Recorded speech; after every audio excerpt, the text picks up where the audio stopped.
Un saludo muy especial a los compañeros y compañeras que forman parte del CEPEC y que están llevando adelante esta quinta convención del Centro de Estudios en Educación Emancipadora y Pedagogía Crítica de la Universidad Bolivariana de Venezuela, y sobre todo a las y los participantes en las diferentes sesiones de trabajo que se están llevando adelante.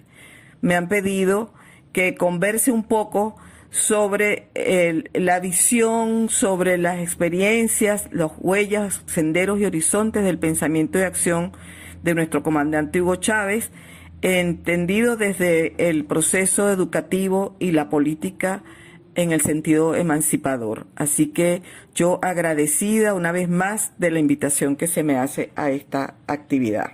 Cuando me solicitaron para hablar de el proceso educativo, la concepción y la acción en el comandante Chávez con relación a la educación como proceso político emancipador, inmediatamente evocamos diferentes experiencias, diferentes conversaciones y diferentes tareas y acciones que se pudieron llevar adelante bajo la conducción del comandante Chávez.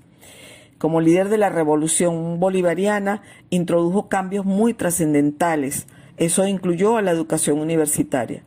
Y partió de reconocer que la educación es un espacio sociopolítico con valor estratégico para la creación de saberes, la formación integral y la configuración de la nueva conciencia, de la nueva y el nuevo sujeto sociopolítico para avanzar en la transformación integral de la patria. Su visión abarcaba todos los niveles educativos, de allí que viene el concepto de la educación como continuo humano, de manera que nosotros podemos encontrar que esos grandes pasos se dieron en todos los niveles de la educación, incluyendo la educación inicial, que cuando comenzó la Revolución Bolivariana era un proyecto que hasta ese momento se mantenía de carácter particular, con pocas experiencias en el ámbito de lo público, y agarró una fuerza inusitada justamente con la revolución. Y lo mismo señalo con relación a la educación universitaria. Su acción en educación abarcó hasta las universidades, que hasta ese momento era un espacio con muy poco impacto en términos masivos, y sin embargo el comandante define estrategias que permiten justamente que avancemos en ese terreno. Señalaba, por ejemplo, cito, la universidad que necesitamos debe estar al servicio del pueblo, al servicio del proyecto nacional de desarrollo, no al servicio de intereses particulares o de las élites. Es la universidad para la transformación. Si nos aproximamos por la dimensión referida a la concepción educativa en Chávez, tenemos que decir que la reconoce como una opción con una fundamentación ética. Él no asume la educación desde lo técnico, lo asume precisamente desde lo ético. Reconoce en la sociedad la contradicción opresor-oprimido, y por lo tanto le otorga a la educación un papel en ese sentido, porque hace que nosotros nos coloquemos de un lado o del otro de esa confrontación. Nos hace reflexionar sobre la necesidad de integrar reflexión, decisión y acción para la educación, lo cual lo vemos en toda su trayectoria. Cuando va tomando decisiones, está justamente cuidando la coherencia entre el concepto, el método y la acción propiamente dicha. Y eso trata de reconocerlo permanentemente en el encargo social que le atribuye a la educación cuando la coloca más allá de la formación técnica o profesional. Es decir, para Chávez el encargo de la educación es profundamente ético-político, en el sentido de contribuir a formar los sujetos históricos para el proyecto transformador de la nación. En el orden de lo que hemos mencionado anteriormente, que esa coherencia entre pensamiento y acción, vamos a enumerar algunos de los grandes cambios que llevó adelante en el terreno educativo. Lo primero, como señalé anteriormente, es la garantía del derecho a la educación a través de la universalización y masificación del acceso. Amplía y diversifica las oportunidades y el soporte para la prosecución educativa. En el caso de los niños en la educación inicial y primaria, recordemos, lo que se hace con los comedores escolares y todos los procesos y todos los esfuerzos que se han hecho para garantizar eso. Bueno, la mejoría a las condiciones para el desarrollo del hecho educativo, con las plantas educativas, con todos los soportes, las colecciones de libros para reforzar la educación, pero arrancamos precisamente con el derecho constitucional del cual hablaba anteriormente, cómo pasamos a tener un derecho que abarca hasta la educación universitaria. Creación y diversificación de nuevas instituciones educativas, incluyendo las universitarias. La creación de la UBB es un producto precisamente de estas políticas. La creación y activación de la misión Sucre con base en el proceso de municipalización. La modificación del sistema de ingreso a la educación universitaria.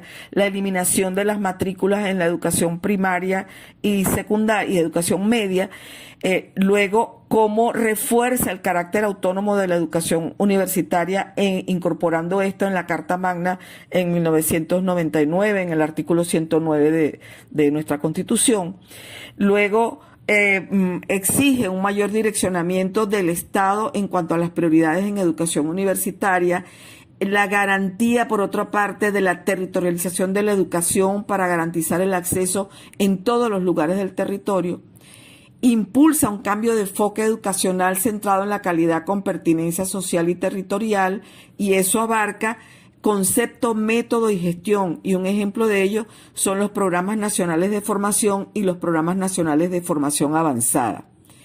Esto lo acompaña también con un esfuerzo importante de formación masiva de profesores y profesoras.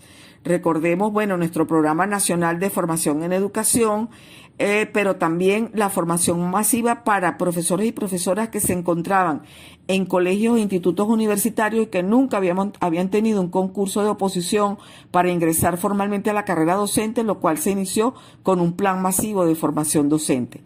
Luego, esfuerzos de gran envergadura con recursos financieros para pagar las deudas pendientes que había con las profesoras y profesores del sector educativo, lo cual se concretó a través de los llamados Bebono y los Petrorinocos.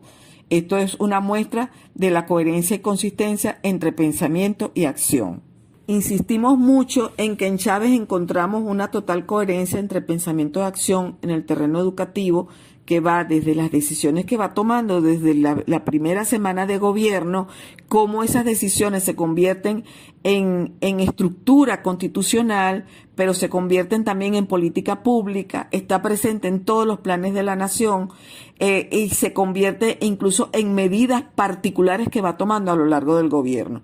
Y esto es cuando nosotros estamos frente a un sujeto que es capaz de reconocer las potencialidades que están contenidas en la realidad a fin de provocar su transformación.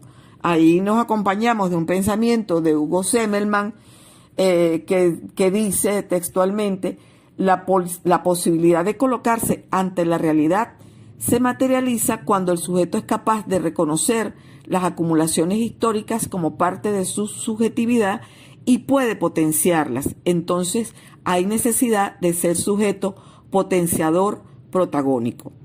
Esto que nos dice Semmelmann creo que nos traduce perfectamente el papel de Hugo Chávez en la transformación educativa nacional.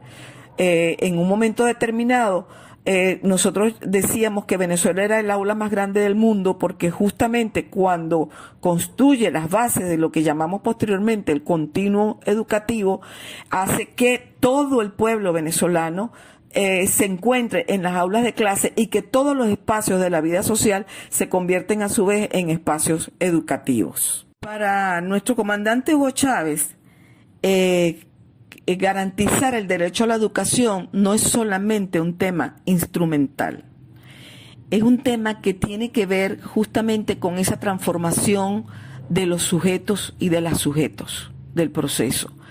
Por eso establece que todas las instituciones educativas, por encargo del Estado, son responsables de la materialización del derecho a la educación, que se expresa en la inclusión. Todas y todos lo vivimos, cómo se incorporaron masivamente todas y todos aquellos que estaban fuera del sistema educativo en la primaria, en la educación media, en la educación universitaria, para lo cual se valió, bueno, de las misiones y de todas las medidas que fue tomando a lo largo de su tiempo que estuvo físicamente con nosotros. pero también ese encargo abarca lo que significa la configuración del sujeto histórico social, es decir, el sujeto que asume la construcción del futuro desde su propia intencionalidad, desde su propia construcción colectiva y desde su propia conciencia con relación al papel que le toca jugar en la construcción de la patria. También ese encargo abarca la formación de los cuadros tecnopolíticos con referencia científica y cultural de transformación de las condiciones objetivas y subjetivas de la vida nacional. Es decir, no solamente que es el sujeto que está construyendo el proyecto político nacional, sino que es el sujeto que está aportando científica y culturalmente para transformar las condiciones materiales y no materiales en las cuales se desarrolla la vida colectiva.